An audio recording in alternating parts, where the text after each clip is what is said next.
II plans a day of mostly private events today as he prepares for a weekend of huge rallies. Yesterday, the Pope was at Denver's Mile High Stadium, where more than 90,000 people turned out to get a glimpse. CBS reporter Bob Jimenez was there when the Pope made his arrival.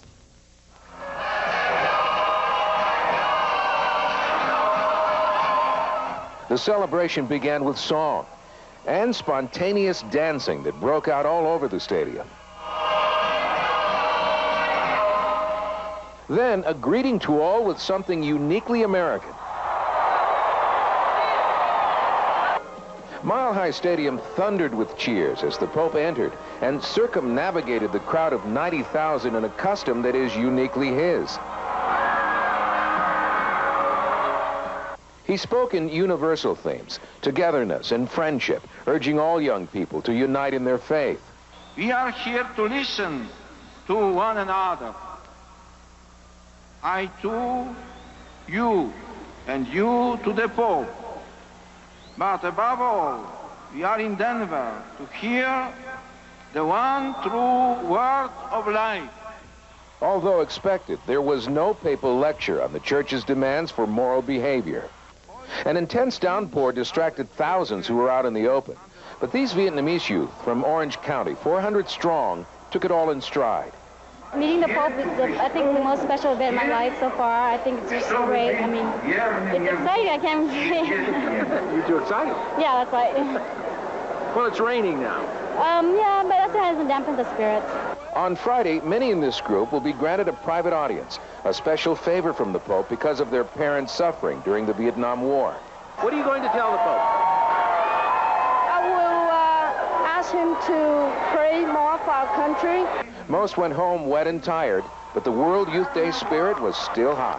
I'm definitely on a spiritual high, and I'm going back on a spiritual high, and I'm going to share the love of the Pope back with friends and relatives in L.A. That was Bob Jimenez, CBS News reporting, and a reminder that Channel 3's Deborah Kent is also in Denver. She'll have live reports on the Pope's visit and the Connecticut contingent there. It all starts tonight at 5 right here on Channel 3. A 13-year-old girl was treated and released from Yale New Haven Hospital this morning after being shot in the face. It happened around 7 a.m. on Halleck Avenue in New Haven.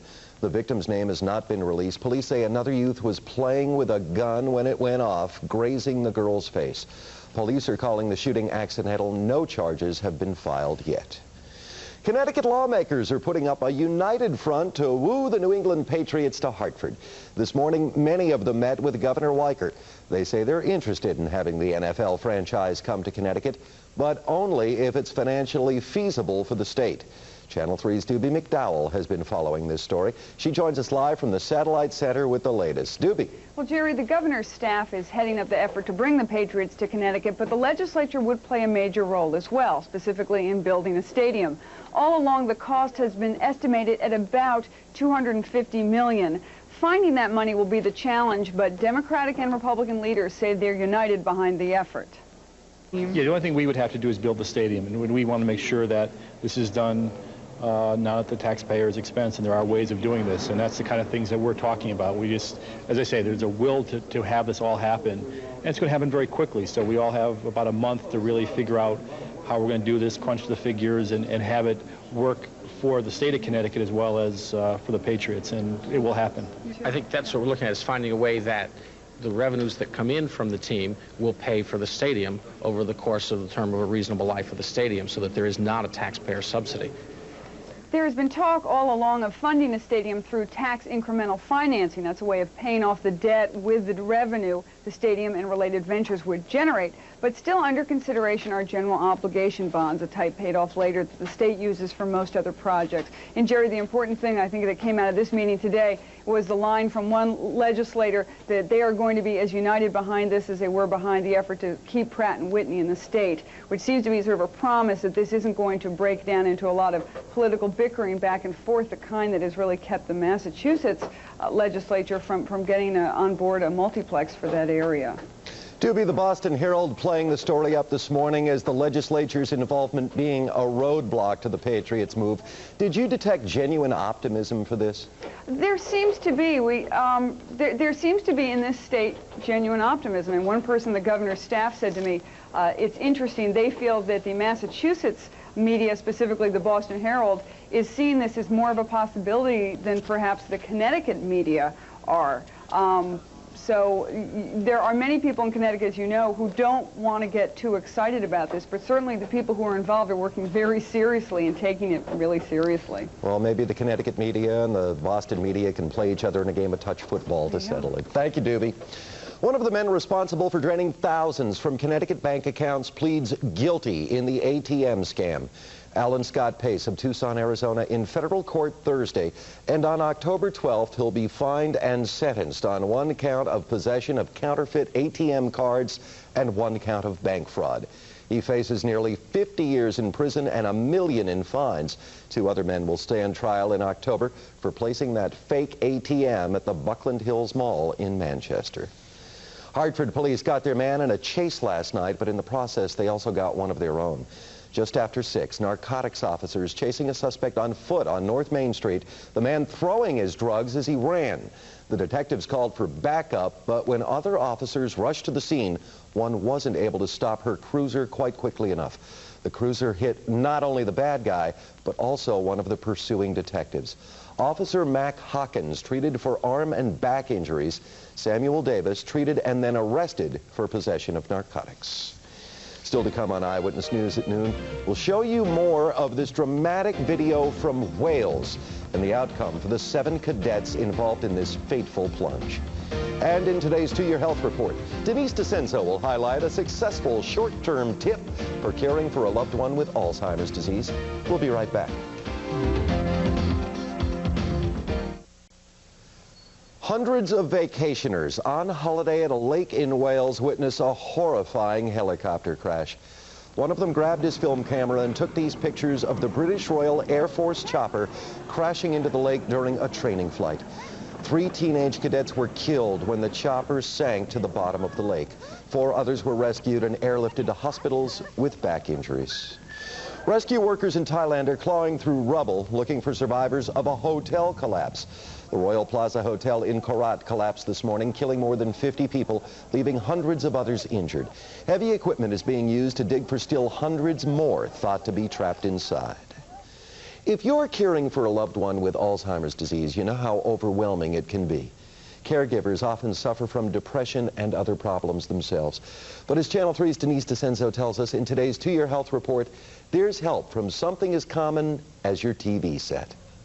In a couple of the cases, we saw that the caregiver had no time at all. They were constantly watching their loved one.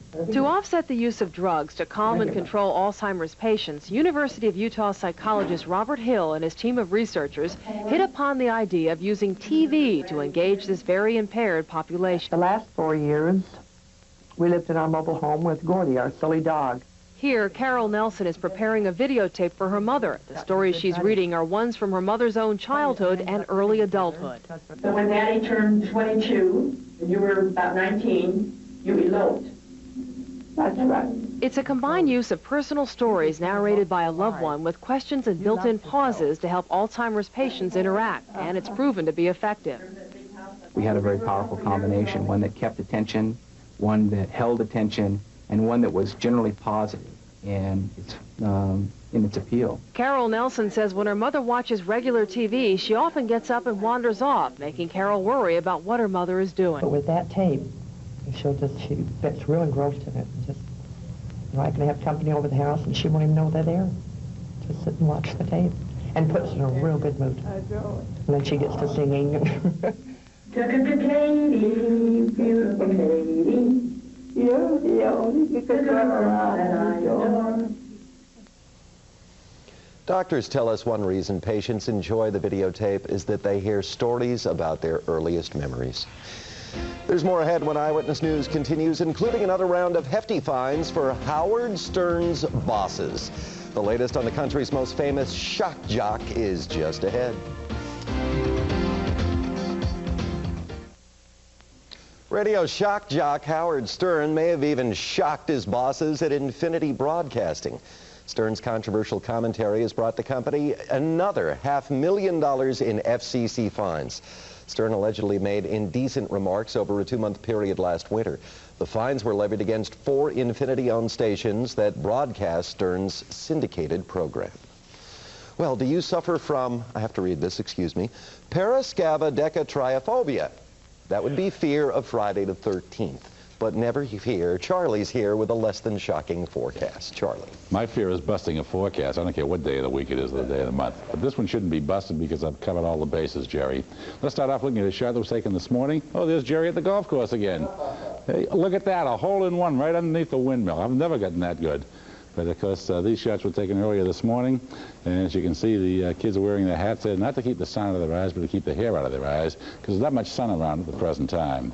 Okay, let's look at the conditions at Hartford and New Haven. Temperatures were in the mid-70s. Dew point inland is 66, and on the shore it's 70, so you see a higher humidity down to the south of us. The wind's kind of light and variable, and the barometric pressure a little over 30 inches of mercury. Okay, as far as precipitation goes across the country, there are identifiable areas of it moving through Iowa, moving into Iowa at the present time. Some down in eastern Tennessee, the Carolinas, and a little bit of spotty precipitation in the northeast. In fact, let's look at first at the regional map. There's a glob that has moved off of the Jersey coast. It's been coming on from the northwest on a southeasterly heading. A few more isolated ones. Let's look at the live Doppler radar and show you where some are very close to home right now. There are a couple in Litchfield County that we're watching. Again, they're isolated. They're very lonely. They're moving towards the southeast. A few towns might pick up a sprinkle. Most towns are not going to get any rain, but it's going to be a cloudy to mostly cloudy afternoon. The temperature's near 80 degrees. Okay, as far as the clouds go around the northeastern states right now, as you can see, the heavier ones are down off the Atlantic Sea, off the Jersey coast. It's light, spotty. It's kind of a nuisance ho-hum type thing. Again, these showers are not going to solve any drought problems, but they'll just be around for a while and moving off towards the southeast. Noontime temperatures range from 79 degrees at Poughkeepsie to 71 at Springfield, 76 along the shoreline. Boston is 72 right now, and during the afternoon getting up to the upper 70s to around 80. Here's the map for this afternoon. We're showing that stray shower from place to place, a little better weather just to the west of us, and then that frontal system edging towards us from the west. But tomorrow, it's going to be around the area with a slight chance for an afternoon shower. Most of the time dry in most all the towns. Let's look at the dedications for today. We have a roll of those.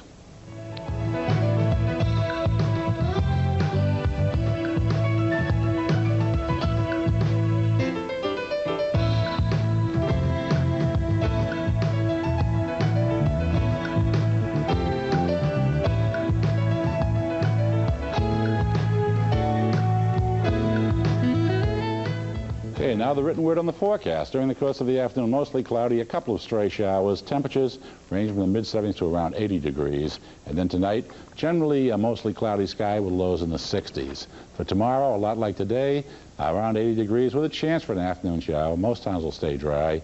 And the forecast into next week, the most identifiable time for getting any precipitation would be on Tuesday with a higher probability for showers. Other than that, in the 80s. Let's cover the traffic. We'll get that story from Dan Opolsky in the Loctite Samaritan van. Good afternoon. Very quiet if you're headed out now. No problems at all to report. Hartford, Waterbury, New Haven. Traffic volume light to moderate and moving well. From the Loctite Samaritan van, I'm Dan Opolsky with a Channel 3 traffic check. Okay, that covers my part of the program, Jerry. Back over to you now. Thank you, sir. A midday check on the stock market coming up next in business news. Then Mr. Food joins us with an easy-to-clean one-pot dinner. Don't go away. Checking business news this noon. Need help putting your child through college? A legislative task force has begun looking for ways to help. They are specifically looking to help middle-income families who now qualify for little student financial aid. The task force is scheduled to make its recommendations to the legislature by January 1st. Turning to Wall Street this noon, the Dow Jones Industrials are just up a little bit, over a half point, to 35.69. Trading is moderate, more than 105 million shares changing hands so far. In the kitchen this noon, Mr. Food has a one-pot dinner. He says you can have down-home style food, and it's easy to clean.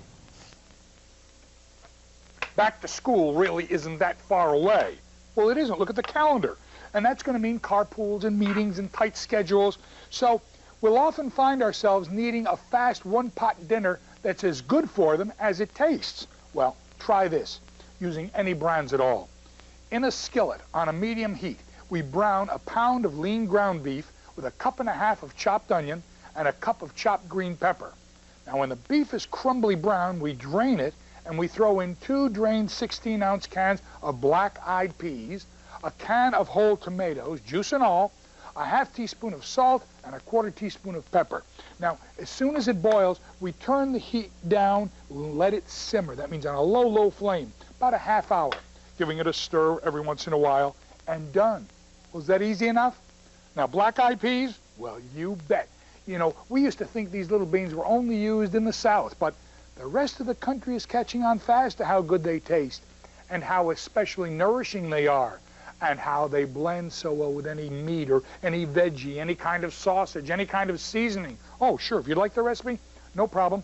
Just send a self-addressed stamped envelope marked Black-Eyed Pea Skillet to me, Mr. Food, right here in the station, and we'll get it back to you for a quick one-pot dinner with some homemade taste and some extra breathing space.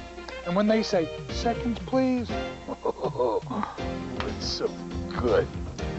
And coming up Monday, Mr. Food introduces us to Cookie Peach Cobbler.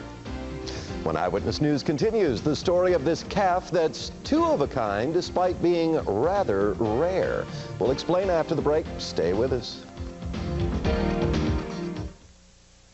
Coming up this afternoon on the Oprah Winfrey Show, it is a dream extravaganza as Oprah makes some of her viewers' wildest dreams come true. Oprah makes special surprise calls to several viewers on the air and surprises unsuspecting newlyweds with the honeymoon they never had. Then later on Eyewitness News, how safe is your car? You may be surprised to know that 60% of the cars on the road are unsafe. Find out if yours is one of them. Plus, how are today's teenagers dealing with controversial issues when it comes to the rules of the church and living in an ever-changing society? Tonight, Channel 3's Deborah Kent talks to local teenagers visiting Denver to see the Pope. Hear what they have to say in a live report. All this and much more coming your way starting at 5. And finally at noon, the plight of a 5-day-old calf with 2 heads in Malaysia. It's still finding it difficult to balance on 4 legs. Both its heads seem to function normally, and a veterinarian has been contacted to help this calf. That seems to be joined by Siamese twins from the neck down. The mother cow has delivered 2 other healthy calves, but she's finding it difficult managing this one. That'll do it for this edition of Eyewitness News at noon. Thanks for joining us. We'll see you again starting at 5. And now, a WFSB editorial. Congressman Gerry Franks has been restored to full membership in the Congressional Black Caucus after the caucus took some well-deserved heat for voting to limit his attendance to the first half hour of its meetings. The first half hour is social. The real work is done later. The caucus tried to kick Franks out because his conservative Republican views were said to be an embarrassment to all the other members who are Democrats and liberals. The caucus was especially upset over Franks' opposition to redrawing political boundaries to create predominantly black voting districts. Since this was once a discredited practice known as gerrymandering, designed to give some Americans a voting advantage over other Americans, Franks has some history on his side. The embarrassment was really the caucus's inability to tolerate diversity and opposing points of view. I'm Chris Rohrs for Channel 3. We'd like to hear from you.